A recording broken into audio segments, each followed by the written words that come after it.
Thank you everybody for joining us today. Good afternoon and welcome. My name's Sarah Chater. I'm one of the co-chairs of UPEN.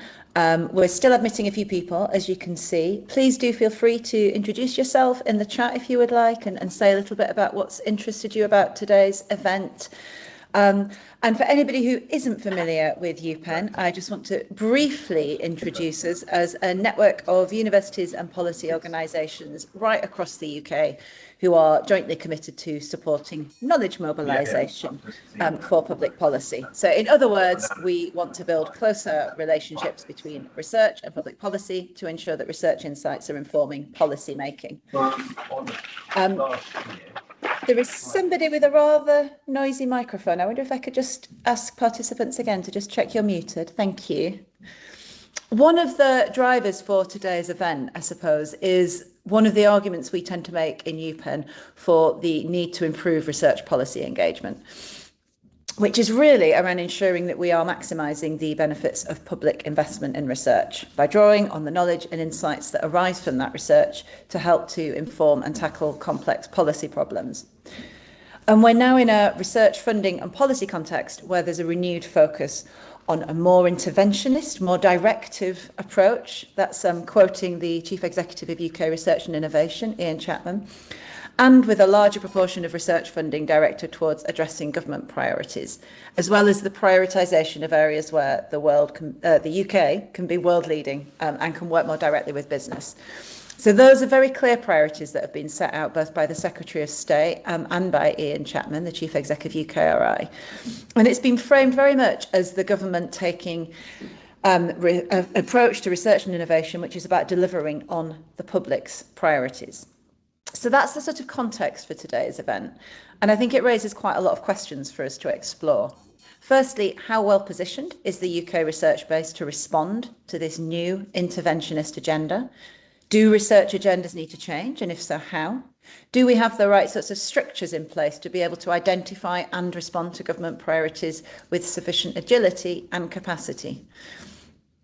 Does that mean that we might need to think about new capabilities in our research base, both about responding to government agendas, about mobilising knowledge, but also thinking about how we do better joined up working across disciplines and perhaps across sectors?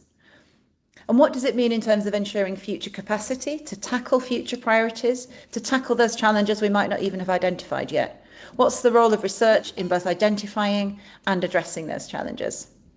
And critically, given the amount of money that we spend on research and innovation every year, what do the public think about all this? What do they think the purpose of research is? And how do they want research to be informing and addressing government priorities? So to help us think through all that and much more, I am really delighted to be joined by a fabulous panel. Professor Sarah Main, who is Vice President for Academic and Government Relationships for the UK at Elsevier, and incidentally a former director of CASE. Dr. Camilla D'Angelo, who is Policy Manager at CASE, the Campaign for Science and Engineering, who've been conducting very interesting work into understanding public attitudes to R&D, including the role of R&D in tackling government missions. And Holly Yates, who is Director for Science Research and Innovation in the Department for Science, Innovation and Technology. So Holly holds the purse strings for all of this. We will hear first from Sarah on a really interesting Elsevier report, which has looked at how well the UK research base is aligned with current government missions. And we will then have remarks from Camilla and from Holly before we open up to the Q&A. As Jo has already said, please do drop your questions into the Mentimeter and we will pick them up in our open discussion. But that's enough from me. Sarah, over to you. Thank you.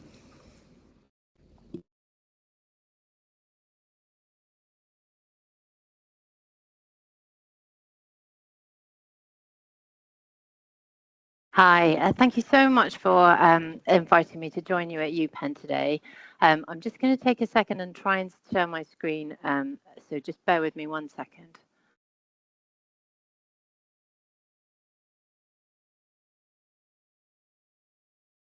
Can you see this? Okay. We can see that now perfectly, Sarah. Thank you. Thank you so much. Okay, well, it's so nice to be talking to you today. And as Sarah said, I am at Elsevier at the moment, and Elsevier has an interest in creating useful sort of insights into research systems from the data and analytic capability that it has. And previous to that, I was executive director of the Campaign for Science and Engineering, where I had and still have a long-standing interest in the interface between science and research policy. So I'm really glad to be talking about this today. So the UPEN question is, how far should UK research address government missions? And I've tried to step back and look at this a little bit from a bird's eye view. So please bear with me as we go through this. So I thought I'd start off with why states invest in research at all. And there are many economic sort of theses on these, but I'm going to put out 3 ideas here, and you can feel free to agree or disagree as you like. For provision of public good, for specific utility, by which I mean for specific purposes, be they economic growth or a particular goal, and for defence of the realm. And I'll give you a couple of examples just to get your sort of brain juices flowing. But Adam Smith, who of course you all know, is an economist, and this is his statue in Edinburgh.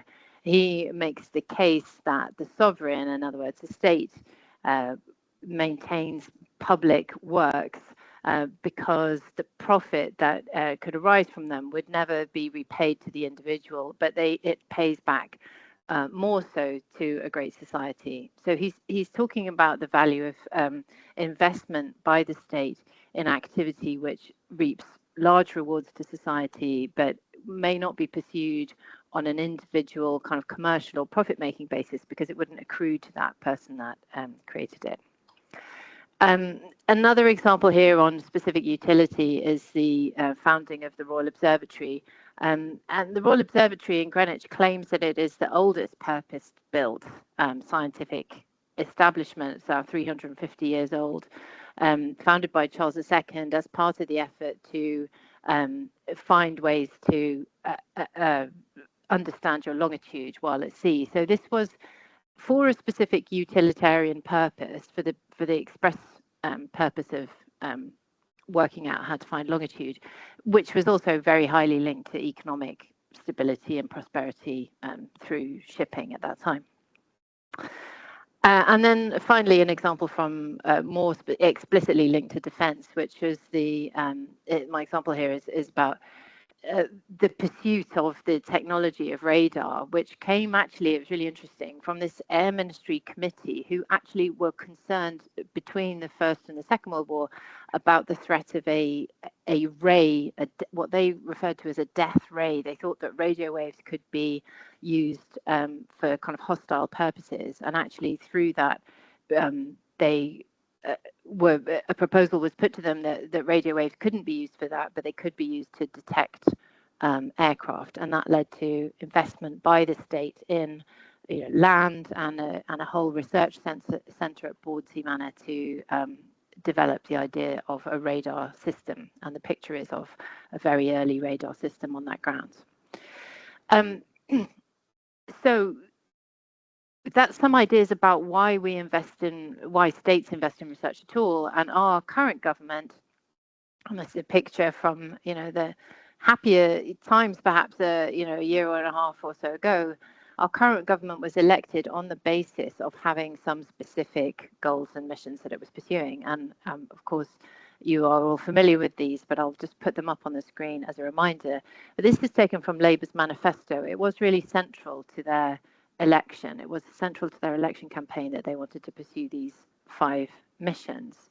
We now know, with government having been in power for a year or so, that the connectivity between government's intent on these missions and the flow through of that to how it executes its research and innovation strategy is now explicitly clear. And I'm sure Holly will talk to us more about that in detail, to set out at the end of last year that we now have an explicit link through the buckets, through government research investment being characterized by 3 different domains of research: curiosity-driven, alignment with government priorities, and with business growth.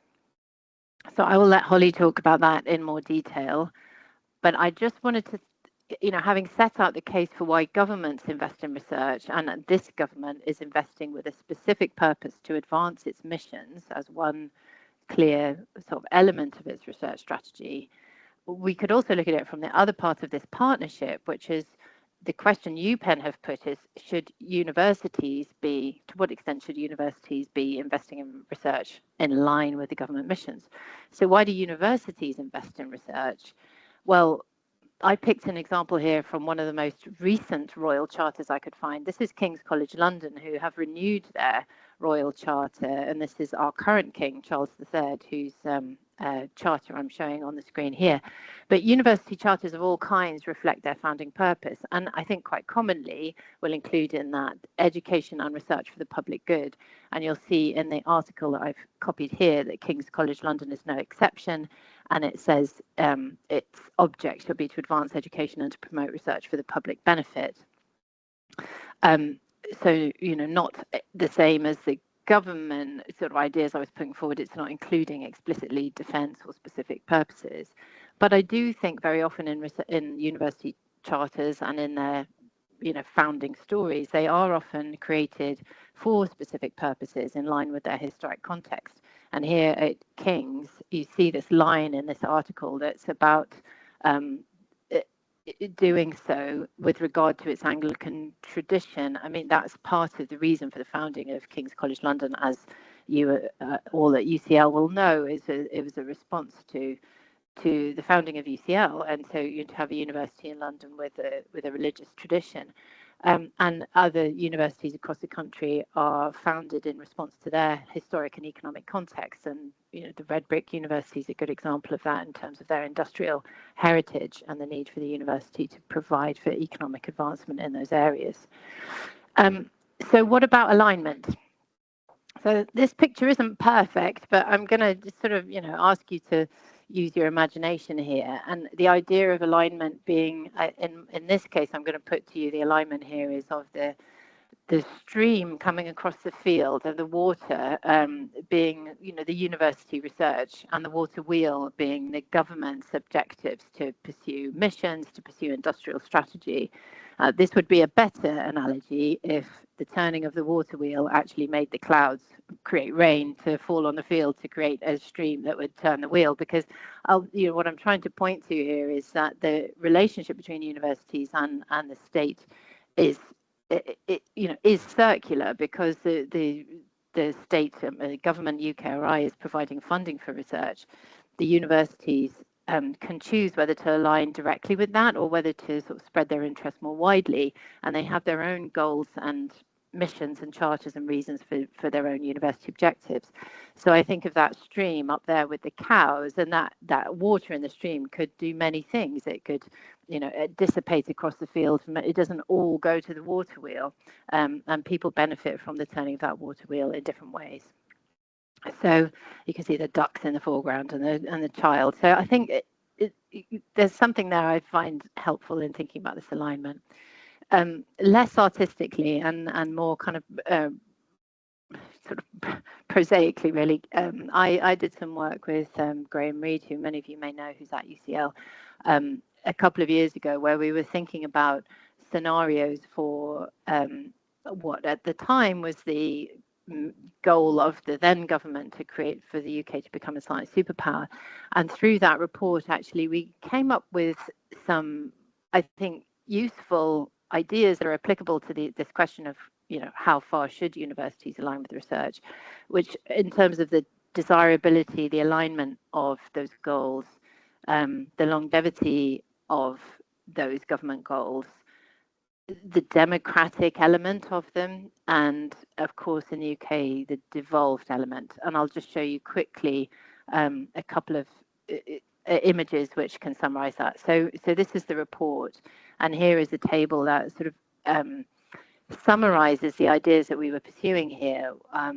One was that basically the science system expanded as is, which is the first column. The second is that it pursues business investment as its primary goal, and the third that it pursues government priorities. Well, we think about aligning with government priorities, and you have the opportunity is that it reflects the democratic consensus. It reflects what people want and their priorities. And some of the challenges might be that those priorities can be different across devolved nations. And here is another summary slide that talks about some of those tensions between central or devolved or local, the role of international partnerships, and who's driving the geographic distribution of R&D investment. So I leave you that to look at another time, but there are some interesting thoughts that we gathered from the community that I think speak to this question today. So I've been asked to talk about some work that Elsevier, I did with Elsevier, and we published in September of last year. That work is available in the public domain, and I don't want to go through it in huge detail today because it would take too long, and I'll just give you a few highlights. But it's just to really outline that I tried to use what analytic capability we have to ask the question, can we look at the UK's research and innovation activity, it's the entirety of its endeavour at scale, and look at that through the lens of these government missions. Now, today, given the prominence of the industrial strategy, we're also thinking about whether we can do the same thing and look at UK research and innovation through the lens of the industrial strategy, 8 sectors and its goals. And broadly, I mean, it's early days and we haven't done it, but I think we can adapt this method. So I'll just show you some highlights from the work about the missions. It's based on a new methodology, which is using large language models and artificial intelligence to basically take the entire body of scientific publications with UK authors over 5 years, which is about 20 million papers, and to do the job of mapping those onto the missions, and not just those 5 headline missions, but each of the 10 or so sub sort of priority areas within those missions as they were set out in the Labour Party's manifesto. So to do this, and this is a schematic, basically what we've done is to take the whole body of scientific literature and cluster it into topics, which are topics of research interest, where you find that papers tend to cite each other quite a lot, so you can map the clustering of that. You can then summarize what that topic is. So in this example, you might have a topic that's about labour standards, labour law, for example, and describe what that topic of research entails in terms of legal systems, human rights, global trade. And you can then use a large language model to map the description of that topic to the description of a specific area of the missions. So when Kickstart Economic Growth, it would be classified into part of the sub area of employment, so programs that boost employment and workplace conditions, labour laws and workers' rights. And by this kind of multi-layered LLM approach, you can match the two to each other. There is a more detailed explanation of the work in the full report, and I promise you it's not just that 2-step process, but there's some other layers of analysis in there. But I'm going to show you some highlights of findings.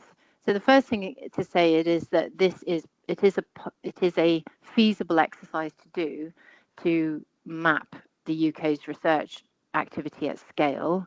That I think is important in itself, because very often in the science policy world, what we tend to do is use a combination of sort of national level statistics and local case studies. And I think this method gives us another tool to add to that, which is one where you can take the whole research endeavour at scale and then find insights and illustrations through that exercise. So the top line really is that we find that there is a substantive amount of UK research that happened in the 5 years preceding the election of the current government. So basically it's extant, it's already existing, that is related to these missions. So for example, about 10% of the UK research output over those 5 years was related to the economic growth mission, and rather more was related to the NHS mission, and rather less was related to Take Back Our Streets. One of the characteristics of the research that is identified in that way is that it is mission related, and it is therefore very useful to policymakers. So the research that we found in those in each of those domains, I tend to use the word buckets, but buckets now has another meaning. But in each of those mission classifications, all of that research is cited at a much higher level than the UK average in policy-related documents. policy-related documents worldwide. So we just see that this is the type of research here is very highly relevant to policymakers. We can do some international comparison, and this is just one example. So we can map the UK's capability, for example, in Mission 2 in Make Britain a Clean Energy Superpower. We can match the proxy for quality, which is field-weighted citation impact. So in other words, how often the work is referenced globally by other researchers. So we can match that against the relative activity of the country in this area. So that's meaning looking at the country's whole research portfolio. To what extent do we specialize in this area compared to global averages? So here we've mapped the UK against a selection of other countries. And this can help give an indication of competitors, collaborators, where equivalent strengths might be across the world. I'm going to move on now, and I'm just going to show you a couple of selected highlights from each of the missions. And I'm going to just pick 3 example areas out of the 5 missions, and then we'll close there. But as I say, there's more in the full report. So when we look at Kickstart Economic Growth, there are these sub-areas of it which are mapped in this donut diagram. So things like small businesses, business tax, housing, transport and mobility, digital infrastructure. These are the subdomains of those missions set out by the Labour Party in their manifesto. Of course, these things evolve over time, and the government may shift the way that it tackles these missions, but this is what it was based on when we did the analysis. A couple of things to say in terms of UK research activity. This is we're looking at about 100,000 papers here that contribute to this over the last 5 years. Some of the bigger areas are around employment and industrial infrastructure, and some of the smaller areas around things like immigration, regional economic empowerment, for example, papers related to that. And those areas, immigration and regional economic empowerment, we find to be very highly cited in policy relevant documents. So we see, what we can see here is volume of work, and we can also see kind of usefulness for policymakers. We can track the changes over time, and this is a representation of mapping each of these 10 or so different areas in terms of the change in their citation impact. In other words, how much people are looking at and referencing this work, and how much output we have, where it sits in the output percentile for the UK. So are we producing more of it? Is what we're producing being cited by other researchers? Is its impact going up or down?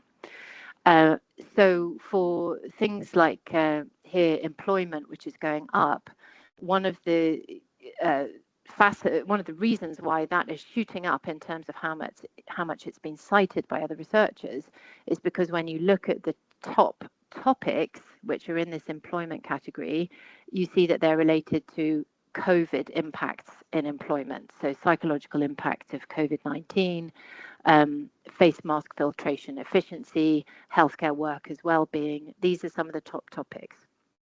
So that is mapping 5 years from 2014 to 2018, which is the bottom spot, and the movement to then the following 5 years, which is 2019 to 2023. If we were going to, if you wanted to look at this work in more detail, it is possible to track the topics that are the most prominent across all of these. That's just giving you a view that we can track how things change. And I've spoken to specific universities who've used this methodology by commissioning something specific from us to look at their own research output and think, how has our own research strengths as a university changed over time, and how does that, how do we better tell a story about our strategic impact? Just a quick example from making Britain a clean energy superpower. Again, we can do a similar thing and look at what the volume of output in terms of fighting climate change and green energy is some of the largest ones, where they're used in policy making. But I'm going to show you a specific example. We can drill down into these buckets of research papers and find specific examples. So in this one, in the fighting climate change area, we find a paper that's about a paper that's about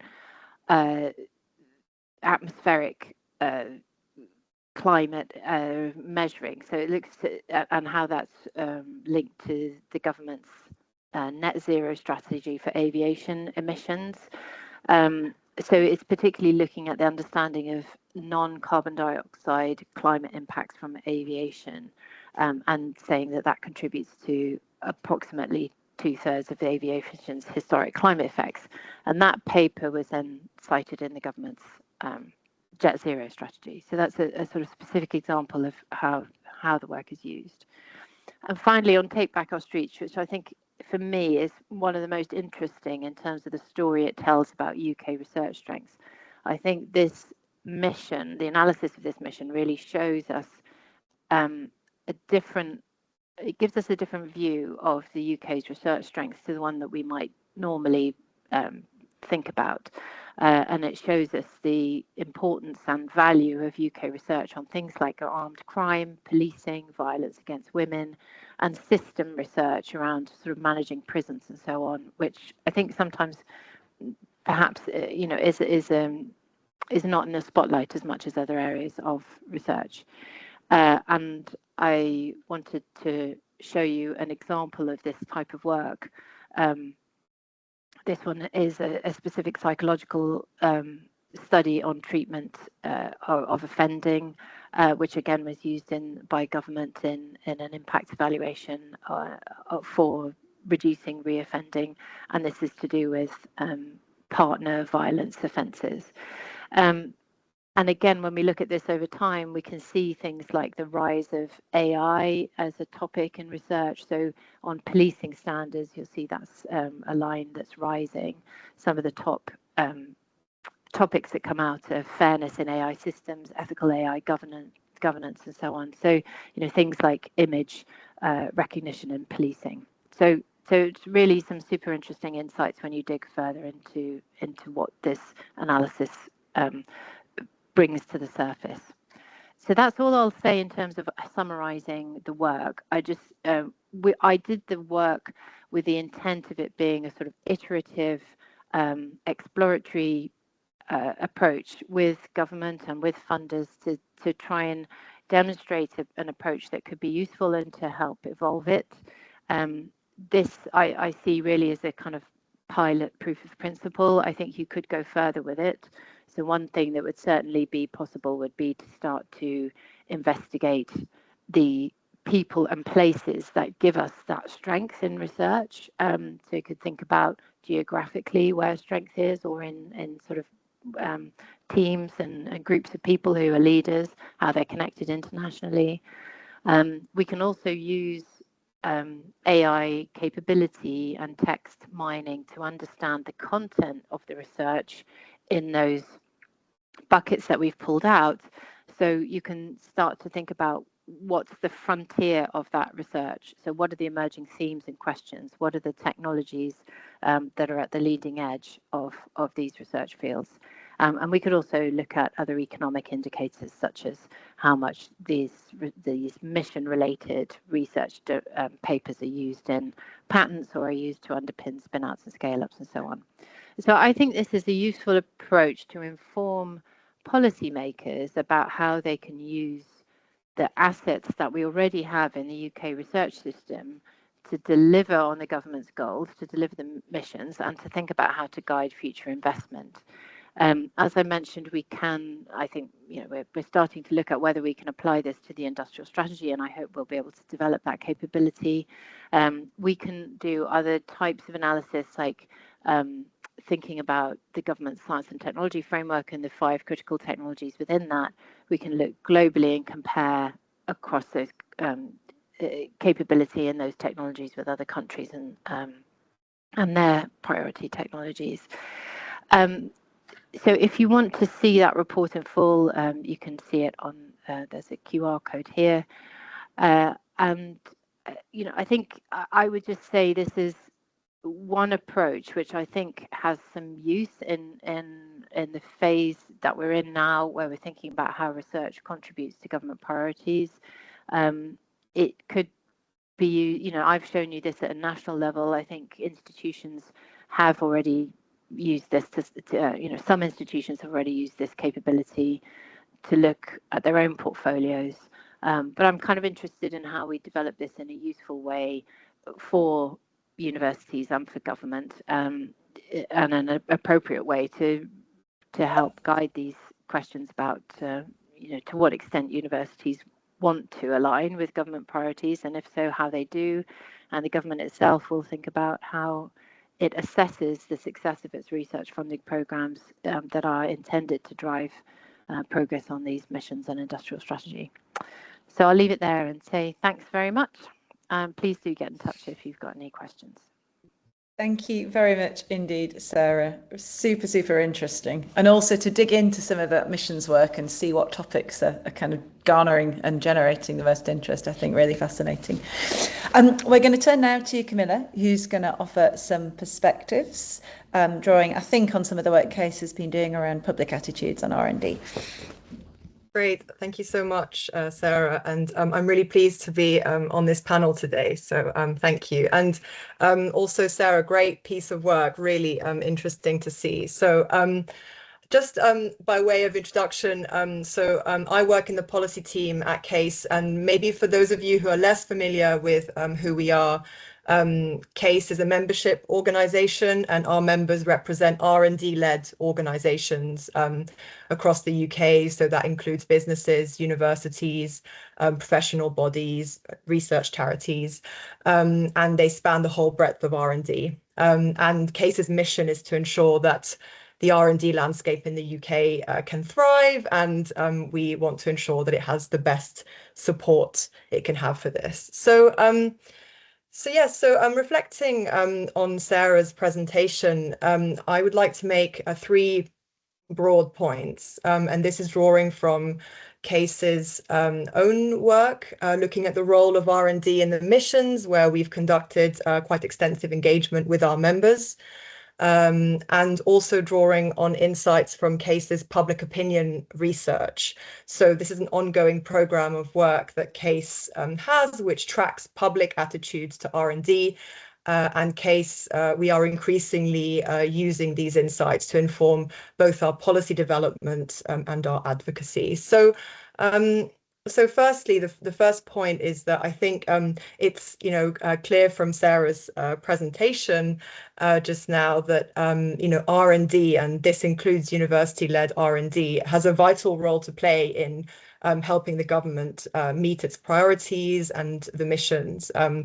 And this is also evident from Case's own work, which a report we published a couple of years ago called Mission Critical R&D. And we had extensive discussions with our members to really showcase the role of R&D in the missions. And from this, we showed that universities are home to a really large and interdisciplinary base of knowledge, but also expertise and research skills. And this can be readily deployed to support progress across the missions.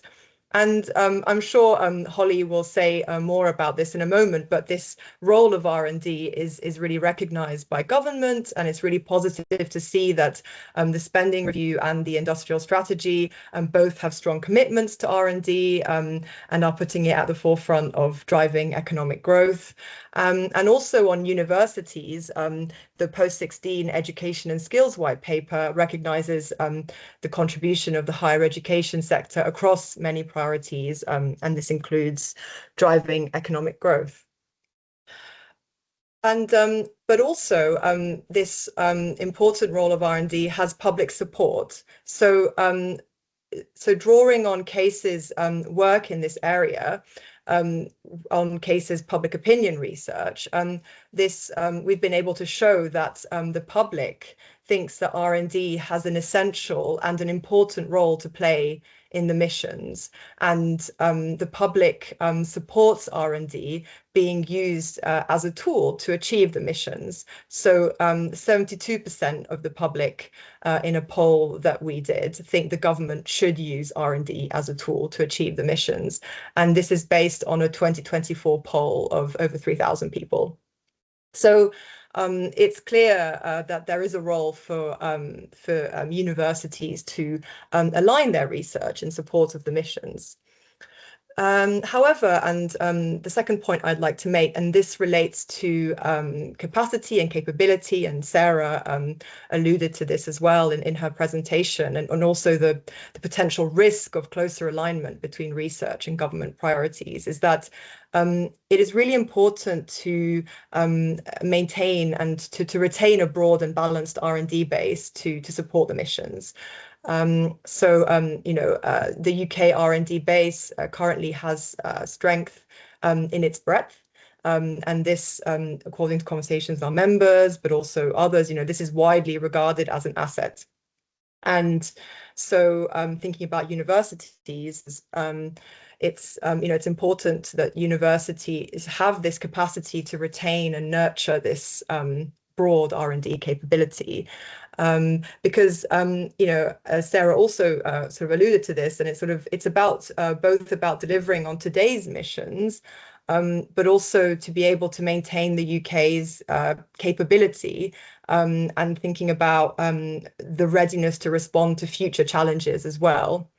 And in particular, thinking about this, so members at CASE have in particular highlighted the importance of non-targeted discovery research as the foundation that underpins the rest of the UK's R&D sector. So this discovery research supports delivery of the missions, but it also creates the skills, the ideas that underpin this dynamic environment that enables all UK R&D to thrive. And it's really important for the UK to be able to retain this strong foundation, to be ready to respond to challenges. And this is an example that is mentioned a lot, but it's we saw this in the vaccine response needed for the COVID-19 pandemic, this ability to have this strong foundation to be able to draw on that.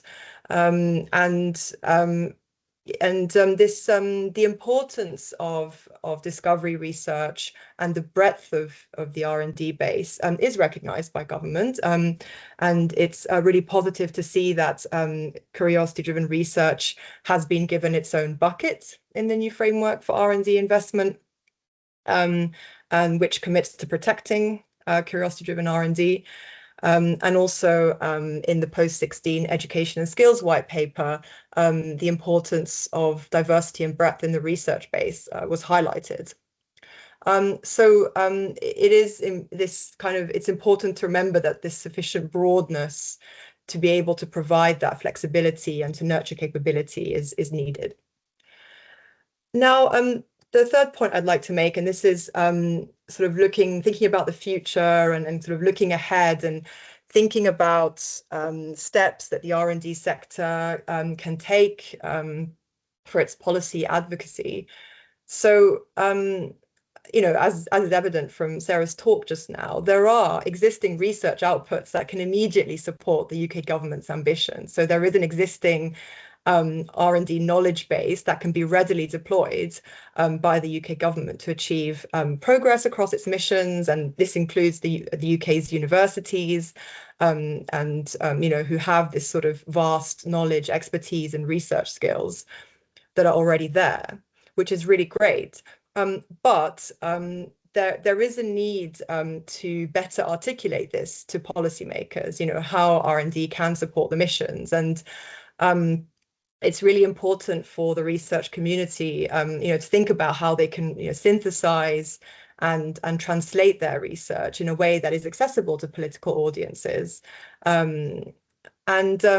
Alongside this, and this is a broader point, there is a need to raise the profile of R&D and clearly demonstrate how R&D investment benefits citizens. And this is really drawing on CASE's public opinion research, we've shown that there really is a need to make the full range of UK R&D, this great knowledge base that we have, but also kind of the processes that are associated with it, and to make it more visible to both political and public audiences. I mean, there's a vast range of disciplines that we saw in Sarah's presentation that contribute to R&D, and yet there is a risk to the R&D sector if these aren't made more visible. But also thinking about the institutions that in which R&D it takes place as well. So it's about making all of this more visible. And so last year, CASE published a study on tracking public attitudes to R&D, which polled over 8,000 adults across the UK. And the results of this study show that public support for R&D is broad but shallow. And so there is a risk there. So the public's connection to the people, the processes, and the places associated with R&D is weak. And many people struggle to see the benefits that R&D brings to them, to their families, to the local areas in which they live. And so there is a risk here, and there's a need to think about how we can build a stronger emotional connection between R&D and the public. But importantly, what we also found is that the public do want to hear and see more about R&D than they currently do. So about 70% of people polled said they would like to hear more from researchers about R&D in their area. And this is and there is really a role here for the R&D kind of for sector and for researchers to really speak up about the work that they're doing, because our research also shows that the public trusts researchers as messengers for R&D. So in conclusion, there is a lot more that the sector, but also the government, can do to build a more compelling narrative around this integral role and also the value of R&D across the missions, that both the public and politicians can buy into. Thank you. Thank you so much, Camilla. I think some points for reflection, but a broadly positive story in terms of the potential, at least, public support for R&D. Bit of a challenge to us, I think, to perhaps draw out that narrative you were alluding to. We're going to turn to Holly now, who's going to offer some reflections from the perspective of, well, DSIT and herself, a bit of both. I suspect as a civil servant, I'm here to talk about government policy, but I have lots of reflections. Look, first of all, thank you so much for having me. Hello, everybody. For those of you who don't know me, I'm Holly Yates. I'm Director for Science, Research and Innovation in DSIT.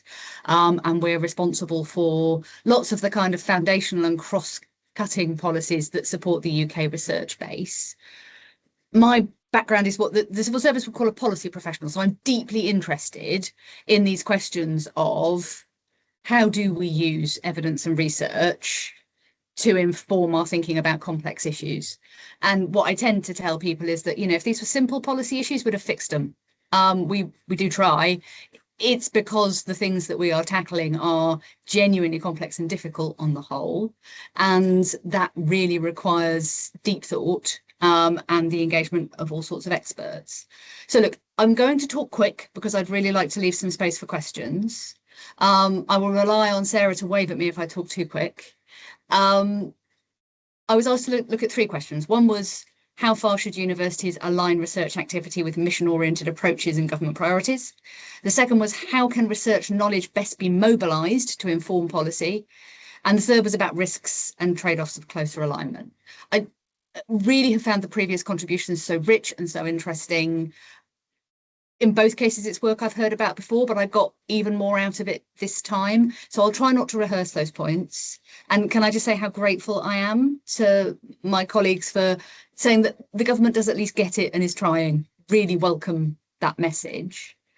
So look, my answer to that first question about how far universities should align research activity is as far as they want.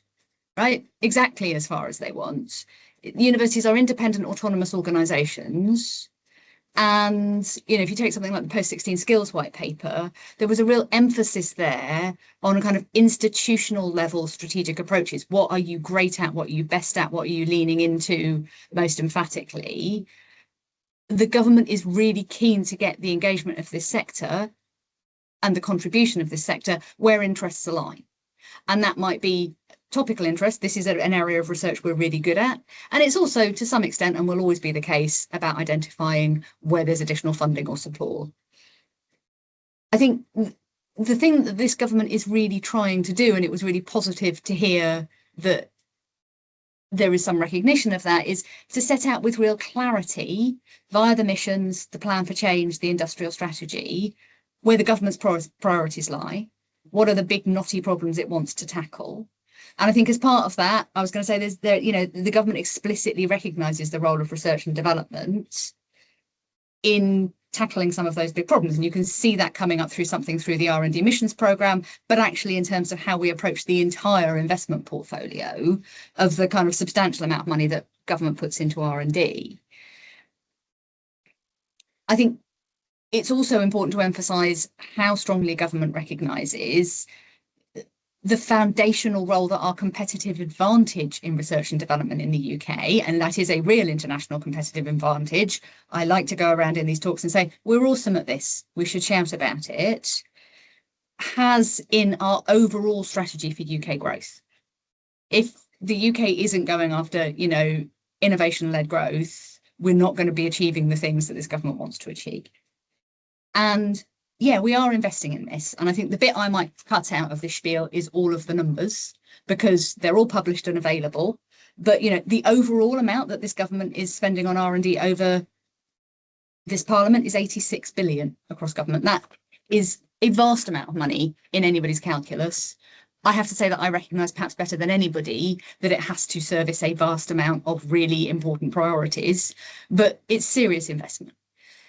If you look at the UKRI chunk of that, which is the biggest bit of 38.6 billion, and you look at the buckets, which I really enjoyed seeing so lucidly set out in both presentations. My only beef, Sarah, was that your buckets were empty, and I think our buckets are brimming full. The lion's share, the biggest bucket, goes to curiosity-driven research. And that's because we and our ministers deeply recognise that that is what, you know, what Minister Vallance calls the goose that lays the golden egg. It's absolutely essential. If you're going to have a pipeline of research, development and learning coming through into the economy, you need to keep generating those ideas. That's absolutely essential. There's then a big chunk at targeting government priorities and social challenges. There's a big chunk on supporting innovative company growth. And there's a whole underpinning piece, which is about infrastructure and talent and all of that stuff that grows the economy in a variety of different ways. And it's right that the government is setting out what it wants to achieve really clearly and creating the opportunity for alignment. I think it was really interesting what Sarah was saying when you look at the way that kind of historic research maps against those priorities. There's a huge amount of commonality, which massively doesn't surprise me, because governments acting in good faith all want variations on the same theme. They want a strong economy. They want great jobs for people. They want a healthy, well-educated population living their best lives. Now, they can disagree politically about the best mechanisms to achieve that. And they're, you know, all the really difficult questions are in those political trade-offs. But a government acting in good faith, there is vast commonality in what they're trying to achieve. And so you would expect that consistency coming through the research base. I tend to go off here into a little riff about Haldane and the Haldane report of 1918. And I won't go into detail about that because I can bore on this topic. But I think what I would say there is that, you know, Lord Haldane was really talking about how do you run national renewal following a war. Very, very similar set of themes to that facing this government, although we're talking about 100 years ago. Actually put his R&D into 3 buckets. He talked about government instituting specific researches. So, you know, individual government departments paying to do specific pieces of research. Establishing special institutions for the scientific study of problems affecting particular industries and trades. Well, that sounds quite familiar. And broadly what he's talking about here is grant funding for the award of research studentships and fellowships. There is this vast commonality over that period, precisely because governments tend to be trying to achieve very similar things. I think I wanted to wrap up a little bit by touching on the risks and trade-offs, and I agree with all of the ones that have been flagged so far, right? We need to be important not to be too narrow. It's vital that we invest in that open-ended, curiosity-driven research for all of the reasons that have been rehearsed. It's also completely legitimate, I think, for a government to say, look over here, this is what we really care about. And then there are choices for independent organisations about how far they align with that. I'm really interested in this topic of how research knowledge can be mobilised. That's much harder than it initially sounds. It's a vast discussion for another day, and it's something that I spend a lot of time thinking about. All knowledge is contingent. All policy is about the future and not the past. All evidence is to some extent about the past and not the future. And I think it really links to the point that Camilla was making about public attitudes to science and how you communicate it.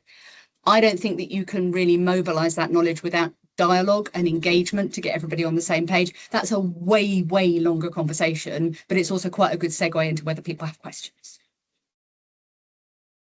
Fantastic, thank you, Holly, and lovely to finish on a question that preoccupies so much of the UPEN community every day. We are a little tight for time on questions, so I am going to attempt to cluster a few of the ones that have been upvoted on the Menti, and then throw them over to our wonderful panel to reflect as they wish. So we had a few questions relating to issues around academic independence and research culture, the risk of buzzworditis, and the importance of research that can challenge as well as align to policy agendas. And also a question related to that, I think, which said, well, if we get beyond the kind of the binary divide between government priority, academic independence, how do we build that overall research capacity, which is supporting growth in its broadest terms, I think. There are also some interesting questions around the distribution of both the research in the Elsevier study, Sarah, which you mentioned a little bit, but how do we see research across the UK contributing or not to government missions? And also looking to the future, Holly, whether we might need to look at more regionally coordinated research efforts to respond to government priorities. That might be particularly salient in the devolved nations, where one of our questions pointed out that actually government priorities look different across the different parts of the UK. And there's a question around how the research base responds to some of those varying priorities of varying governments. So I think that's quite a lot for you all to get your teeth stuck into. Could I ask for sort of 1 to 2 minutes from each of you, just reflecting on any or all of those questions before we finish? Let's start with you, Sarah, just because Holly's just finished speaking. Thanks, Sarah. Yeah, they're super questions, and thank you, everyone. And I'm sorry we're not going to have so much time. Yeah, maybe I'll just take regional and devolved a little bit. So a couple of things. In the scenarios for a science superpower paper, that came through really strongly, and there are some specific examples in there. They're of their time, they may have changed, but things like the Scottish government's position on genetically modified crops is quite different to the Westminster government, and similarly on sort of establishment of new nuclear power stations in terms of the energy. So that speaks directly to the green energy superpower. So absolutely agreed. When we're talking about alignment with government priorities, there is an issue there about whose priorities. I think there's also the context, right? So the regional or devolved nation context, the economic context in which you're trying to stimulate growth, or you're trying to, I think, as Holly was saying, create policy that's future looking, is that the levers and devices you might use are different. So in some parts of the country, you've got a lot of anchor companies. In some parts of the country, you've got a lot of, a thriving SME community, but, a different economic profile. One of the things I think you can do with the method that I was sharing, and we would be interested in partnering with people to do it, but we haven't done it ourselves. You could imagine using research outputs as a signal that tells you about where your kind of infrastructure and your talent clusters are, and that would give you something on which to base those decisions about where you want to build regionally from here on in. I'll stop there, Sarah, but thank you for having me. Fabulous. Thank you so much, Sarah. Camilla, let's turn to you. Thank you. Yes, I also wanted to offer a few thoughts on the regional side of things, as this also ties in with our public opinion work. But you know, I mean, it is you know, we've shown that cases opinion polling shows that there is support for regional and local R&D among the public, and the public does want to hear more about what is happening in their areas, and actually this is really, in thinking about that sort of question that sort of Holly left us with at the end, is kind of how do we really mobilize that research, and it kind of comes to building that alliance with the public and really making it more visible, and thinking regionally. Universities are such sort of local anchors, and they can really they can make the R&D that is happening much more visible by opening up their doors, and going out into the community, and actually showcasing what is happening, and so there really is scope there to kind of highlight the kind of the places in which that research is happening, and build that emotional connection with the public in that way. Excellent. I really like that idea of the emotional connection as well, which we can forget, can't we, in our technocratic discussions. Holly, over to you. I will try to be speedy and turn my microphone on. How's that? So look, I think the question about place is really germane, real hot topic in government at the moment, as you can imagine. And there's so many different strands to this. I would say a couple of things. I would say that there's a really important agenda about how you build capacity and capability in places. And some of that is about the R&D investment, but actually a lot of it is about houses, skills, transport, all of the foundations that you need to create absorptive capacity.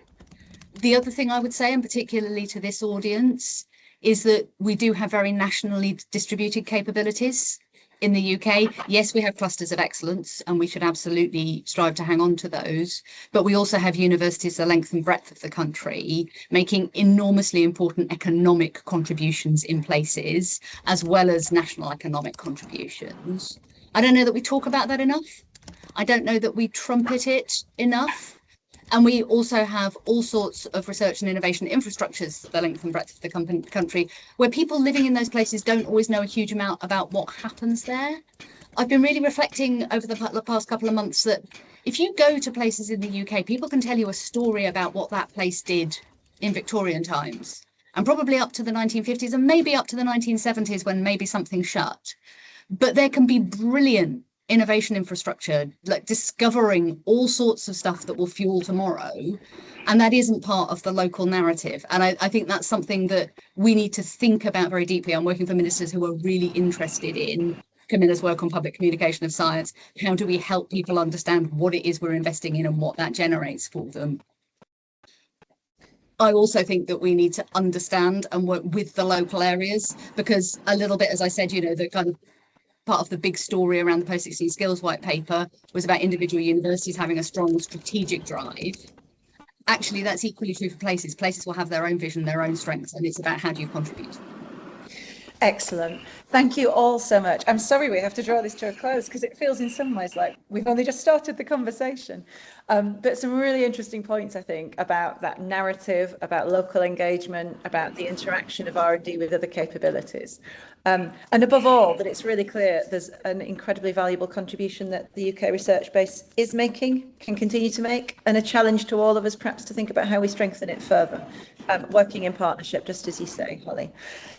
Thank you all so much for your insights and your wisdom. I hope you've enjoyed this discussion. Thank you to everybody who has come along. I hope it's been useful and informative, and we look forward to seeing you at another UPEN event in the future. Thanks very much, everybody. Have a good afternoon. Bye-bye.